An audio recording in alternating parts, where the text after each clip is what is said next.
Hello everyone, welcome to 30 Under 30, where I will show you how to build awesome DIY projects in under 30 minutes, which will cost you less than $30 to build.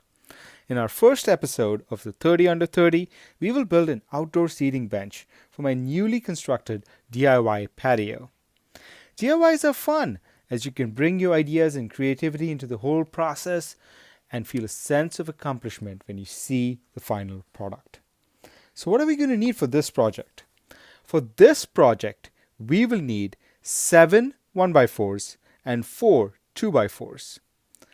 And of the 7 1x4s, we will cut them down to size. 5 of them will be at 72 inches, 1 of them at 75, and 1 of them at 79. And for the 2x4s, 3 of the 2x4s will get them at 8 feet, and 1 of the 2x4s will get it at 6 feet. And we're going to cut the 2x4s onto various lengths as well to create the legs and the hands of our bench. So we're going to cut around 5 pieces of 21 inches and around 4 at 22.5 inches. But don't worry about all of that just yet. As we go through this video, I'll explain to you step by step what we'll do. We'll also need a circular saw to cut the wood, and we will need a drill to pre-drill the holes in the screws, a pencil to make our markings, a ruler, and a measuring tape. This is to ensure precision when we make the cuts. You'll also need outdoor screws, especially in places like I live, like in Chicago. The weather can be really bad, so you need good outdoor screws for your project. You can get any hardware store. I will, however, put a link to all the items I've used. And now, let's proceed to the next phase. In this phase, we'll do the prep work, which is the most critical work. Here, we will mark, measure, and cut the wood down to size. We'll start off with the 1x4s and then make our way to the 2x4s. For the 1x4s that we have, 5 out of the 7 1x4s, we will cut them down to 72 inches in size, 1 of them to 75, and the last one to 79 inches. We will then move on to the 2x4s, and from the 2x4s, we'll cut 2 of the 2x4s from 8 to 6 feet. And the remainder 2x4s that we have got, we will cut them down to various lengths. But let's get through that in a minute. So starting off with the 1x4s, make sure, like we said, 5 1x4s to 72 inches and 2 2x4s to 72 inches as well. As a DIY hack, if you recall, we got 3 2x4s of 8 feet and 1 2x4 at 6 feet. This will save you both time and money, as one will already be cut down to size. Moving on to the next 2 pieces of 2x4s, which are of 8 feet of length. What we're going to do is we're going to cut 5 pieces of 21 inches and 4 pieces of 22.5 inches. Now what you could do is you could build this whole project using 2x4s, but to keep the cost to a minimum and to reduce our time, we are using a mix and a match here. So we completed our prep work successfully and we cut the wood down to our desired size. Out of the 7 1x4s, we cut 5 1x4s to 72 inches, 1 1x4 to 75 inches, and 1 1x4 to 79 inches. We also cut the 2x4s to the desired length and size. And moving on to add a visual perspective, I'll begin piecing it together, and this way it will give me a visual idea of how our end product is going to turn out. So I've lined up the 2x4s together, and I've ensured that they're flush on the ends. So make sure they're not too outside or not too inside, just they have to sit exactly flush. And I've put all the 2x4s, so 5 of the 2x4s, and ensure that they're equidistant with each other.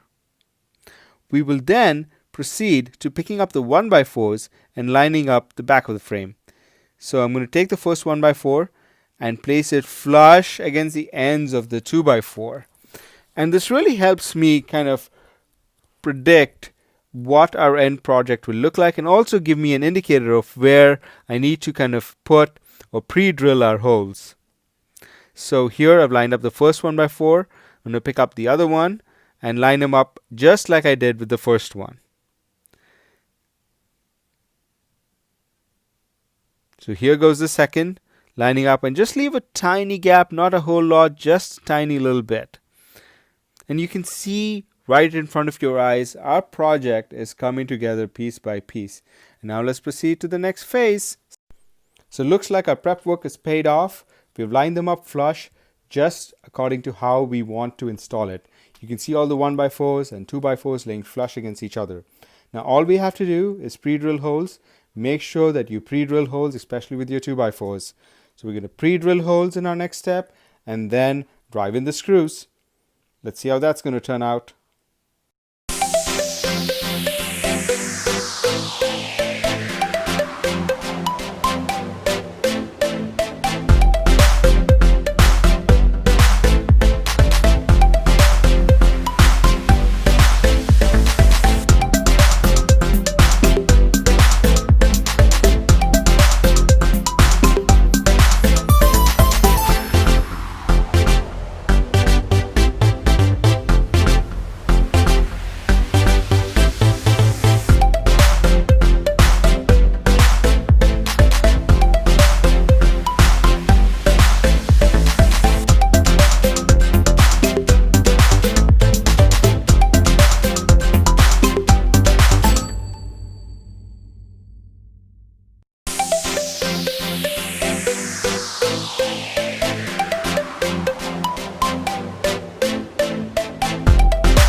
So we've successfully completed the frame, and now we'll move to installing the legs.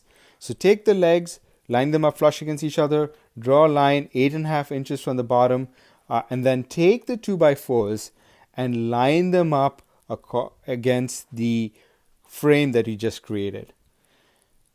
This gives you a very good visual perspective of the 8.5 that will rest from the bottom.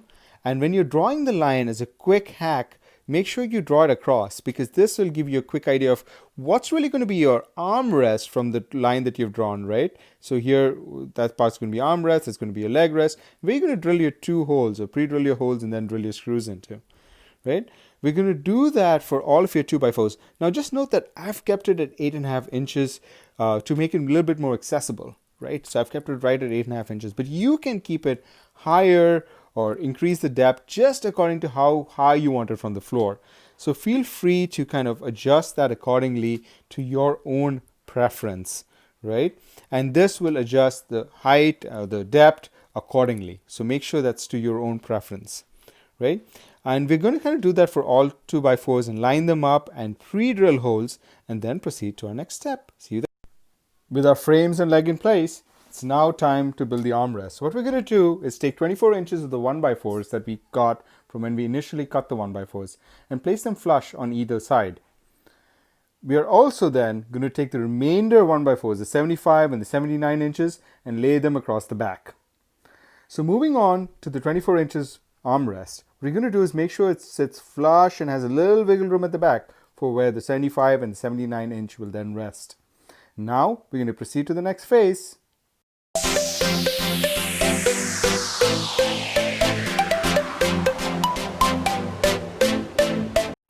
With the armrests secured in place on either side, we're on the final stage of completion of our bench. So let's go ahead and proceed to these final few steps. So what we're going to do is gently flip the bench on its side so that we can place the remainder 1x4s. If you recall, the 75 and 79 inch, we'll place them on the sides and we'll position them to where we want their final desired resting position. So let's lay the first one, kind of eyeball it. We haven't screwed anything yet, so that's fine. Let's go get the other one, place it side by side, and this gives us a great visual of our final product. and it's coming along great so far. Again, guys, please show your support, like and subscribe this video. So in our next stage, we have them lined up. We're going to adjust them slightly to our desired position. We're going to pre-drill holes in them, and then we're going to drive our screws. And at this stage, I'm getting really excited to see what the final product is. So let's get right to it.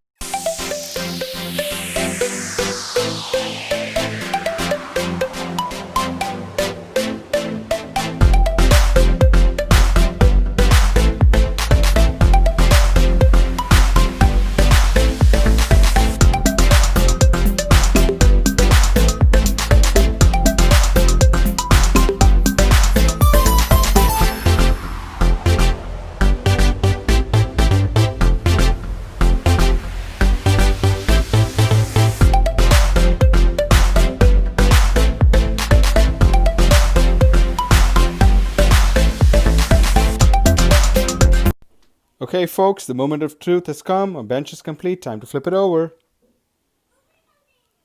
And there you go.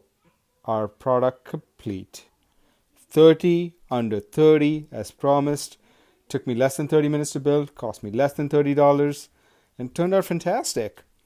The one thing that I did add, though, I took one of the remaining 2x4 pieces and positioned it at the back and nailed it in.